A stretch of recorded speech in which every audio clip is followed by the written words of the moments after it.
Hello दोस्तों, गणित शिक्षा की दक्षता तथा शिक्षा शास्त्र के बारे में हम आपको आज बताएंगे। सेकेंड ईयर DLED क्लास के टॉपिक गणित तार्किक क्षमता के बारे में हम आपको बताएंगे। इसमें क्या होता है, आज हम आपको बताते हैं गणित में क्या प्रक्रिया से संदर्भ मतलब कोर्स को लिखा गया है। सामान्यकरण की प्रक्रिया, परिकल्पना, मैथमेटिक रीजनिंग इसे कहा जाता है। अंक मतलब इसमें 3 नंबर के क्वेश्चन आएंगे, जो 3 आएंगे, है ना। 2 नंबर के क्वेश्चन 3 आएंगे, कुल मिलाकर 6 अंक बार हो जाएगा। 2 क्वेश्चन आएंगे 5 नंबर के, कुल मिलाकर 10। तो 5 मतलब बराबर में 5 प्रश्नों का भार होगा 16 अंक। अब आपको मैं बताता हूँ परिकल्पना क्या होती है। दोस्तों, परिकल्पना क्या होती है उसके बारे में हम आपको बताएंगे। अनुसंधान में परिकल्पना की रचना अत्यंत महत्वपूर्ण होती है। क्या? अनुसंधान में परिकल्पना की रचना अत्यंत महत्वपूर्ण होती है। और बताते हैं हम आपको, अनुसंधानकर्ता तर्क संगत आंकड़ों के संकलन में ठीक दिशा मिलती है तथा उपयुक्त वैध व शुद्ध निष्कर्ष के अनुमान में सुविधा तथा सरलता रहती है। इसलिए परिकल्पना के अर्थ का ज्ञान होना अत्यधिक आवश्यक है। भाई, परिकल्पना क्या होती है? परिकल्पना कोई अवधारणा होती है। विद्यार्थियों, परिकल्पना का मतलब ये होता है किसी भी मतलब कार्य को करने की क्षमता को हम परिकल्पना का नाम दे सकते हैं। ओके विद्यार्थियों, तो विद्यार्थियों इसमें से आप बुक में आपको मैं पढ़ाता हूँ। देखिए, शोधकर्ता मतलब हम आपको बताते हैं शोधकर्ता, इसका अर्थ क्या होता है। शोधकर्ता अपने विषय के स्पष्टीकरण में प्रारंभ में कुछ जिज्ञासा लिए होता है। कुछ ऐसे बातें, तथ्य व संबंध होते हैं जिनके बारे में जानना ही उस शोध का लक्ष्य होता है। क्या? उस शोध का लक्ष्य होता है। शोध विषय पर शोधकर्ता अपने लिए कुछ प्रश्न करता है, उनके तदर्थ उत्तर भी देता है। ये उत्तर वे कथन हैं जो शोधकर्ता के अनुसार उन प्रश्नों के उत्तर हैं जिन्हें इस शोधकर्ता द्वारा तय करना होता है।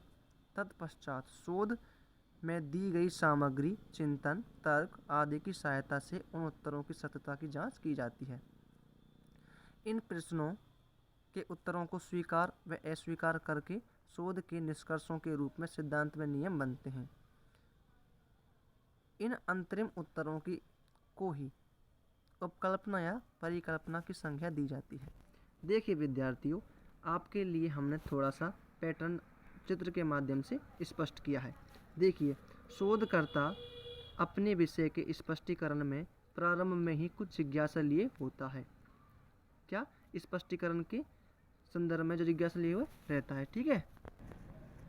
कुछ ऐसी बातें, तथ्य व संबंध होते हैं जिनके बारे में जानना ही उस शोध का लक्ष्य होता है। शोध विषय पर शोधकर्ता अपने लिए कुछ प्रश्न पूछता है, उनके तदर्थ उत्तर भी देता है। ये उत्तर वे कथन हैं जो शोधकर्ता के प्रयोग के अनुसार उन प्रश्नों के उत्तर हैं जिन्हें शोध द्वारा तय किया जाता है, ठीक है। तत्पश्चात शोध में दी गई सामग्री, चिंतन, तर्क आदि की सहायता से उन उत्तरों की सत्यता की जांच होती है, ठीक है। इन प्रश्नों के उत्तरों को ही स्वीकार अथवा अस्वीकार करके शोध के निष्कर्ष के रूप में सिद्धांत में नियम बनते हैं। इस अंतरिम उत्तरों को ही कल्पना या परिकल्पना की संज्ञा दी जाती है। ओके विद्यार्थियों, परिकल्पना वे पूर्व कथन हैं जो सच सिद्ध किए जा सकते हैं। साथ ही परिकल्पना की सच्चाई के विषय में शक भी होता है, वह असत्य भी सिद्ध किए जा सकते हैं। परिकल्पना का अर्थ और अधिक अच्छे प्रकार से समझने के लिए अवधारणा पर पूर्व मान्यता से इसका अंतर समझना आवश्यक है। अभिधारणा किसी वैज्ञानिक क्रिया के कार्य विश्वास का वह क्षेत्र है जिसे निर्विवाद स्वीकार किया जा सकता है, जिसके तर्क और साक्ष्य के समर्थन से और विश्वसनीय परिणाम निकले। पूर्व मान्यता कुछ बातों को सत्य मान सकता है जिसे परिस्थिति तार्किक क्रिया के लिए सरल हो जाए। किंतु पूर्व मान्यता अभिधारणा की भांति हमारे सभी कार्यों का आधार नहीं है।